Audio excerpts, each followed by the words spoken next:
Hello everyone, welcome to computer science e class. इस video के अंदर हमारा टॉपिक है इंटरनेट सिक्योरिटी। तो पहले हम क्वेश्चंस देख लेते हैं जिनके जवाब आपको इस वीडियो के अंदर मिल जाएंगे। सबसे पहले हम देखेंगे कि इंटरनेट सिक्योरिटी क्या होती है। उसके बाद हम देखेंगे कि क्यों ज़रूरी है किसी भी सिस्टम के लिए इंटरनेट सिक्योरिटी का होना, ताकि वो इंटरनेट के ऊपर जो भी हमें थ्रेट्स मिलते हैं उनसे अपने आप को बचा सके। तो इंटरनेट सिक्योरिटी क्यों नेसेसरी है, क्यों ज़रूरी है, इसका आंसर भी हम इस वीडियो के अंदर देखेंगे। उसके बाद हम देखेंगे कि ऐसे कौन कौन से स्टेप्स हैं जो हम ले सकते हैं जिससे कि हम अपने आप को, अपने कंप्यूटर सिस्टम को या किसी डिवाइस को जो इंटरनेट को एक्सेस कर रही है उसको, जो आने वाले थ्रेट्स हैं इंटरनेट के ऊपर से, उनसे बचा सकें। तो ऐसे कौन कौन से स्टेप्स हैं वो भी हम इस वीडियो के अंदर देखेंगे। तो स्टार्ट करते हैं पहले क्वेश्चन के आंसर के साथ, जो है कि इंटरनेट सिक्योरिटी क्या होती है। इंटरनेट सिक्योरिटी को अगर हम देखें तो उसके अंदर हम कुछ ऐसे रूल्स बनाते हैं या कुछ ऐसे एक्शंस लेते हैं, ऐसे स्टेप्स लेते हैं जिनसे कि हम अपने कंप्यूटिंग डिवाइस को, चाहे कंप्यूटर की बात करें, लैपटॉप, मोबाइल सिस्टम या और भी डिवाइसेस, कंप्यूटिंग डिवाइसेस जो इंटरनेट को एक्सेस कर रही हैं, वो अपने आप को सिक्योर कर सकें उन रूल्स को लगा के, उन एक्शंस को लगा के, उन स्टेप्स का यूज़ करके उनसे आने वाले थ्रेट से जो हमें इंटरनेट से मिलते हैं। तो इसी को बोला जाता है इंटरनेट सिक्योरिटी।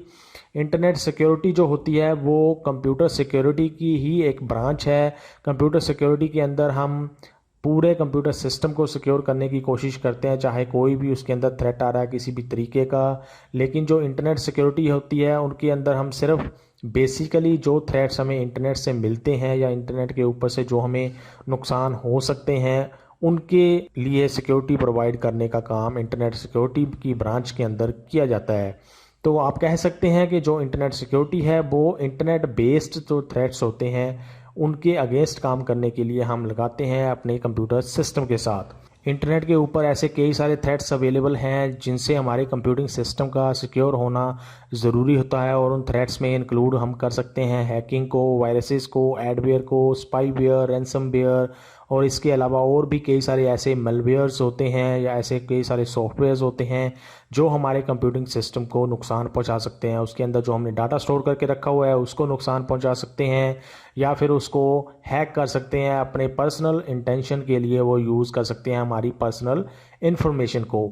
आप इसके अंदर जैसे देख सकते हैं हैकिंग होता है। हैकिंग का मतलब ये होता है कि वो जो हैकर्स होते हैं, जो ऐसे पर्सन्स होते हैं जो आपकी इन्फॉर्मेशन को चुराने की कोशिश करते हैं, आपकी पर्सनल इन्फॉर्मेशन को वो चुराने की कोशिश करते हैं, ताकि वो उस पर्सनल इन्फॉर्मेशन का वो हैकर्स अपने पर्सनल इंटेंशन के लिए यूज़ कर सकें। जैसे कि आपकी कोई बैंक के रिलेटेड इन्फॉर्मेशन है जिसके अंदर आपने कोई अपना पासवर्ड वगैरह स्टोर करके रखा हुआ है, अगर वो पासवर्ड वगैरह या जो भी आप इंफॉर्मेशन बैंक के रिलेटेड रखते हो कंप्यूटर सिस्टम में के अंदर स्टोर करके और उसको चुरा लेते हैं हैकर्स, तो वो अपने पर्सनल इंटेंशन के लिए यूज़ कर सकते हैं।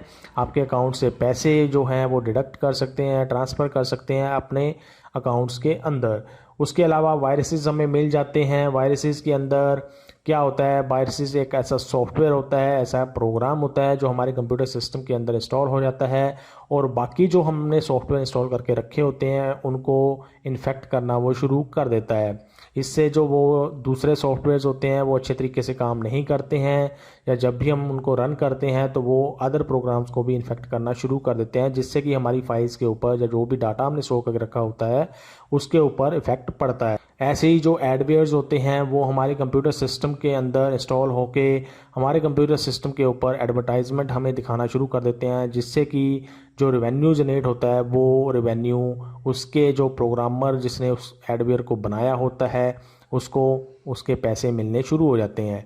तो जो ऐसे सॉफ्टवेयर्स होते हैं जो ऐड दिखाने का काम करते हैं आपके कंप्यूटर सिस्टम के ऊपर, चाहे आपने उनको ना भी इंस्टॉल किया हो या आप ना भी चाहते हो कि वो एडवर्टाइजमेंट आपके कंप्यूटर सिस्टम के ऊपर आए, तो ऐसे एडवेयर्स भी अवेलेबल हैं जो आपके सिस्टम के ऊपर बार बार आपको एडवर्टाइजमेंट दिखाते रहेंगे, और उसका जो रेवेन्यू जनरेट होता है वो उसके ऑथर के पास या फिर उसका जो प्रोग्रामर है जिसने वो एडवेयर बनाया है उसके पास जाता रहता है। उसके अलावा स्पाईवेयर्स होते हैं, ये भी एक टाइप के सॉफ्टवेयर हैं जो क्या करते हैं, आपकी हर एक एक्टिविटी को स्पाई करते हैं, उसके ऊपर नज़र रखते हैं, और जो भी आप इंफॉर्मेशन वहाँ पे इंटरनेट का यूज़ करते टाइप पे या अपने कंप्यूटर सिस्टम को यूज़ करते टाइप पे इंफॉर्मेशन एक्सेस करते हैं या टाइप करते हैं, उसको स्पाई करता रहता है और उस इंफॉर्मेशन को उसके जो प्रोग्रामर है जिसने वो स्पाईवेयर बनाया होता है उसको भेजता रहता है। इससे भी आपकी इन्फॉर्मेशन जो है वो एक तरह से चोरी हो जाती है और वो इन्फॉर्मेशन किसी दूसरे अनऑथराइज्ड पर्सन के पास पहुंच जाती है। ऐसे ही एक रैंसमवेयर होता है। रैंसमवेयर भी एक टाइप का सॉफ्टवेयर है जो आपके कंप्यूटर सिस्टम के ऊपर इंस्टॉल हो सकता है या हैकर्स उसको इंस्टॉल कर देते हैं और वो फिर आपका कंप्यूटर सिस्टम एक्सेसिबल नहीं रहता है। वो आपको एक तरह से डिमांड करते हैं कि आपको एक तरह से फ़ी जो है उसकी पहले आपको देनी पड़ेगी, उसका कुछ अमाउंट चुकाना पड़ेगा, उसके बाद वो आपके कंप्यूटर सिस्टम को एक्सेसिबल बना देते हैं ताकि आप उसको फिर बाद में यूज़ कर सकें। तो इसके लिए भी रैंसमवेयर हो गया, एक तरह से आपको रैंसम मांगते हैं, वो मनी मांगते हैं, मनी की डिमांड करते हैं और उसके बाद आपके सिस्टम को अलाउ करते हैं कि आप उसको यूज़ कर पाएँ। अदरवाइज़ जब तक आप उस रैंसम को उनको नहीं दोगे तो वो आपके कंप्यूटर सिस्टम को एक्सेसिबल नहीं रखेंगे, उसको आप यूज़ नहीं कर पाएंगे। ऐसे ही हमें और भी कई सारे थ्रेट्स मिल जाते हैं इंटरनेट के ऊपर। बेसिकली ये सारे थ्रेट्स जो हैं वो मोस्ट ऑफ द कॉमन अगर हम बात करें तो वो इंटरनेट के ऊपर से ही हमारे कंप्यूटर सिस्टम के अंदर या कंप्यूटिंग डिवाइसेस के अंदर आते हैं। तो इनसे बचने के लिए जो स्टेप्स लिए जाते हैं, जो रूल्स डिफाइन किए जाते हैं, वो उसको हम बोलते हैं इंटरनेट सिक्योरिटी। जो हैकर्स होते हैं जैसे कि मैंने आपको बताया वो आपकी पर्सनल इन्फॉर्मेशन को चुराने की कोशिश करते हैं। वो अलग अलग तरीके इसके लिए यूज़ कर सकते हैं। वो स्पाईवेयर आपके कंप्यूटर सिस्टम में इंस्टॉल कर सकते हैं, रैंसमवेयर आपके कंप्यूटर सिस्टम में इंस्टॉल कर सकते हैं या और कोई सारे स्टेप्स ले सकते हैं जिनसे कि आपकी पर्सनल इन्फॉर्मेशन उन हैकर्स के पास पहुंच जाए और वो उसको अपने पर्सनल इंटेंशन के लिए यूज़ कर सकें।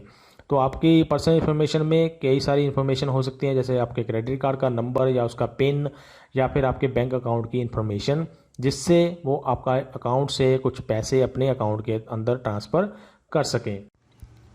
अब ऐसे कौन से स्टेप्स हैं जिनका यूज़ करके हम इंटरनेट के ऊपर अपने सिस्टम को सिक्योरिटी प्रोवाइड कर सकते हैं, ऐसे कौन कौन से मेथड्स हम यूज़ कर सकते हैं वो हम यहाँ पे अब इस वीडियो के अंदर देखेंगे। पहला जो मेथड हम यूज़ कर सकते हैं वो होती है फायरवॉल्स। फायरवॉल्स जो हैं वो दो टाइप की होती हैं, एक हार्डवेयर हो सकता है, एक सॉफ्टवेयर हो सकता है। फायरवॉल क्या होती है पहले हम वो देख लेते हैं। फायरवॉल जो है हमारा जब सिस्टम किसी दूसरे नेटवर्क के साथ जुड़ता है या इंटरनेट के साथ जुड़ता है तो वो हर एक कनेक्शन को देखता है, कौन जो भी कनेक्शन हमारे कंप्यूटर सिस्टम के साथ बन रहा होता है या कोई भी रिक्वेस्ट हमारे कंप्यूटर सिस्टम के ऊपर आती है उसको चेक करता है, कोई भी इंफॉर्मेशन हमारे कंप्यूटर सिस्टम से बाहर जाती है उसको चेक करता है।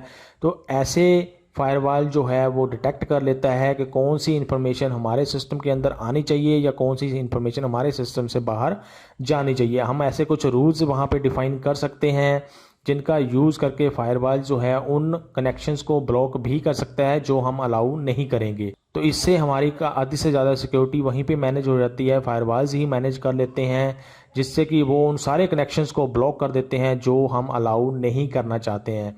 तो ऐसे कई सारे डेंजरस कनेक्शंस भी हो सकते हैं जो हमारे कंप्यूटर सिस्टम के साथ लग रहे हैं या बन रहे हैं किसी दूसरे नेटवर्क से या इंटरनेट से, तो उनको ब्लॉक करने का काम भी फायरवॉल्स कर सकते हैं।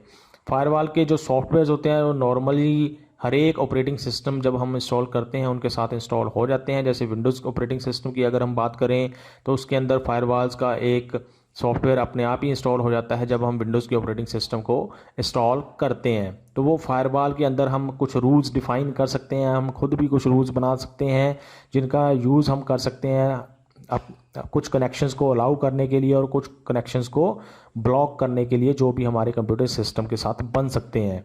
तो फायरवॉल एक ऐसा मेथड है जो most of the computer system के साथ या कंप्यूटिंग डिवाइसेस के अंदर काम करता है जब भी वो किसी अदर नेटवर्क के साथ या इंटरनेट के साथ कनेक्शन बनाता है। उसके बाद हम कर सकते हैं यूज़ एंटीवायरसेस का। एंटीवायरसेस नॉर्मली हम कंप्यूटर सिस्टम के अंदर यूज़ करते हैं ताकि हमारा जो कंप्यूटर सिस्टम है वो वायरसेस के अगेंस्ट काम कर सके, वायरसेस जो हैं हमारे कंप्यूटर सिस्टम को इन्फेक्ट ना कर सके।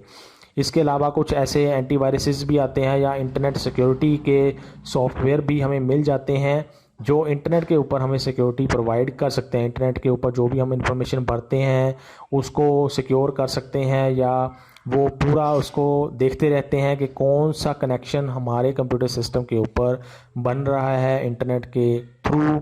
अगर वो कनेक्शन ठीक नहीं है तो वो उसको डिस्कार्ड कर देता है, उसको ब्लॉक कर देता है। कई सारे ऐसे सॉफ्टवेयर भी हम यूज़ कर सकते हैं, कई सारे ऐसे एंटीवायरसेस भी हम उसके लिए यूज़ कर सकते हैं। उसके बाद जो हम एक और मेथड यूज़ कर सकते हैं वो हो सकता है पासवर्ड मैनेजर। जैसे कि हम बैंकिंग के रिलेटेड इन्फॉर्मेशन जो होती है उसके अंदर हमें कई सारे पासवर्ड्स मिले हो सकते हैं। क्रेडिट कार्ड का पासवर्ड हो सकता है, हमारे अकाउंट का पासवर्ड हो सकता है, डेबिट कार्ड का पासवर्ड हो सकता है। कुछ ऐसे पासवर्ड्स जो हमारे पर्सनल हैं उनको हम पासवर्ड मैनेजर्स जो सॉफ्टवेयर्स होते हैं उनका यूज़ करके उनके अंदर स्टोर करके रख सकते हैं। ये पासवर्ड मैनेजर सॉफ्टवेयर क्या करते हैं, उन पासवर्ड्स को या उन डाटा को एनक्रिप्ट कर देते हैं, किसी ऐसी फॉर्म के अंदर कन्वर्ट कर देते हैं जो अगर किसी के हाथ लग भी जाता है तो उसको ईजिली अंडरस्टैंड वो नहीं कर सकता है। किसी ऐसी फॉर्म के अंदर वो कन्वर्ट कर देते हैं सॉफ्टवेयर्स जिससे वो अगर कोई पर्सन उसको रीड भी करता है तो उसको अंडरस्टैंड नहीं होता है कि वो एक्चुअल में क्या डाटा है या क्या इन्फॉर्मेशन उसके अंदर स्टोर करके रखी गई है। तो उसके लिए भी हम पासवर्ड मैनेजर्स ऐसे सॉफ्टवेयर यूज़ कर सकते हैं जिनके थ्रू हम अपने डाटा को एनक्रिप्ट कर सकते हैं, और हम चाहें तो उसको डिक्रिप्ट भी कर सकते हैं ताकि हम अपने लिए तो उसको कम से कम यूज़ कर सकें, उसको नॉर्मल डाटा के अंदर कन्वर्ट कर सकें। उसके बाद जो हम स्टेप ले सकते हैं वो हो सकता है कि हम जितने भी सिक्योरिटी के सॉफ्टवेयर हमारे सिस्टम के अंदर इंस्टॉल्ड हैं, चाहे हमने एंटीवायरस करके रखा हुआ है, इंटरनेट सिक्योरिटी करके रखा हुआ है, चाहे विंडोज़ का ही ऑपरेटिंग सिस्टम है, उसको टाइम टू टाइम हम अपडेट करते रहें। क्योंकि हर रोज़ या कुछ टाइम के बाद नए नए थ्रेट्स आते रहते हैं, नए नए मलवेयर आते रहते हैं, नए नए ऐसे सॉफ्टवेयर आ सकते हैं जो आपके कंप्यूटर सिस्टम के डाटा को इन्फेक्ट कर सकते हैं या उसकी डिस्ट्रॉय कर सकते हैं। तो ऐसी सिक्योरिटी के अपडेट्स भी उनके साथ साथ आती रहती हैं जिससे कि वो उन नए नए सॉफ्टवेयर्स को या नए नए मलवेयर्स को, नए नए वायरसेस को हैंडल कर सके। तो वो तभी पॉसिबल होगा जब हम अपने सॉफ्टवेयर्स को, सिक्योरिटी सॉफ्टवेयर्स को अप टू डेट रखेंगे उन थ्रेट्स के हिसाब से। अगर वो नए थ्रेट्स आ गए और हमारे सॉफ्टवेयर जो सिक्योरिटी के हैं वो पुराने ही रहेंगे तो वो नए थ्रेट्स को आइडेंटिफाई नहीं कर पाएंगे और वो नए थ्रेट्स हमारे डाटा को करप्ट कर सकते हैं। तो इसीलिए सिक्योरिटी सॉफ्टवेयर्स को अपडेट करना टाइम टू टाइम ज़रूरी होता है। उसके अलावा कुछ और जो स्टेप हम ले सकते हैं वो हो सकता है SSL। अगर हमने इंटरनेट के ऊपर अपनी कंप्यूटिंग डिवाइस को सिक्योरिटी प्रोवाइड करनी है, SSL होता है सिक्योर सॉकेट्स लेयर। ये कुछ प्रोटोकॉल्स इसके अंदर डिफाइंड होते हैं। जब भी हमारा डाटा ट्रैवल करता है हमारे कंप्यूटर सिस्टम से किसी दूसरे कंप्यूटर सिस्टम के ऊपर बाय यूजिंग नेटवर्क, तो वो डाटा कोई भी हैकर जो है वो हैक कर सकता है। लेकिन अगर हम SSL का यूज़ करके उस डाटा को सेंड करें from our computer to another computer, या फिर किसी दूसरे कंप्यूटर से हमारे कंप्यूटर सिस्टम के ऊपर आता है वो डाटा, अगर उसके अंदर हमने SSL यूज़ की हुई है तो वो जो डाटा ट्रैवल करेगा वो डाटा एनक्रिप्टेड फॉर्म के अंदर ट्रैवल करेगा। एनक्रिप्टेड जैसे मैंने आपको बताया कि उस डाटा को पहले इस फॉर्मेट के अंदर कन्वर्ट कर दिया जाता है जो इजीली रीडेबल नहीं होता है, या जिसको इजीली अगर किसी के हाथ वो लग भी जाता है डाटा तो उसको वो अंडरस्टैंड नहीं कर सकता है। तो SSL एक ऐसी लेयर प्रोवाइड कर देती है, ऐसी टनल प्रोवाइड कर देती है जिसके थ्रू हमारा डाटा ट्रैवल होता है, वो इनक्रिप्टेड फॉर्म के अंदर ट्रैवल होता है और दूसरी जगह पे पहुंच जाता है। ऐसे ही हम VPNs यूज़ कर सकते हैं। VPN होता है वर्चुअल प्राइवेट नेटवर्क, जिसके अंदर हम एक वर्चुअल नेटवर्क बना लेते हैं और जो भी कनेक्शन हमारे नेटवर्क के साथ बनते हैं वो डायरेक्टली हमारे कंप्यूटर सिस्टम को एक्सेस नहीं कर सकते हैं। वो एक वर्चुअल नेटवर्क को एक्सेस करते हैं और उनको ये आइडिया नहीं होता है कि एक्चुअल में कौन सी डिवाइस उस डाटा को यूज़ कर रही है या उस डाटा को सेंड कर रही है। तो इससे भी हम अपने कंप्यूटर सिस्टम को सिक्योर कर सकते हैं इंटरनेट के ऊपर जो हमें थ्रेट्स मिलते हैं। तो ये कुछ स्टेप्स हैं जिनका यूज़ करके हम अपनी कंप्यूटिंग डिवाइस को इंटरनेट के ऊपर सिक्योर कर सकते हैं। अगर हम बचना चाहते हैं कुछ ऐसे थ्रेट से जो हमारे डाटा को करप्ट कर सकते हैं, डाटा को डिलीट कर सकते हैं या हमारी पर्सनल इन्फॉर्मेशन को चुरा सकते हैं, अपने पर्सनल इंटेंशन के लिए यूज़ कर सकते हैं। आई होप आपको ये छोटा सा जो हमने टॉपिक इस वीडियो के अंदर किया है वो अंडरस्टैंड हो गया होगा। लेकिन फिर भी अगर आपके कुछ क्वेश्चंस, कुछ क्वेरीज रह गई हैं जिनका जवाब आपको नहीं मिला है तो आप कमेंट सेक्शन के अंदर उनके बारे में क्वेश्चंस पूछ सकते हैं। अभी के लिए इस वीडियो के अंदर इतना ही। Thanks for watching.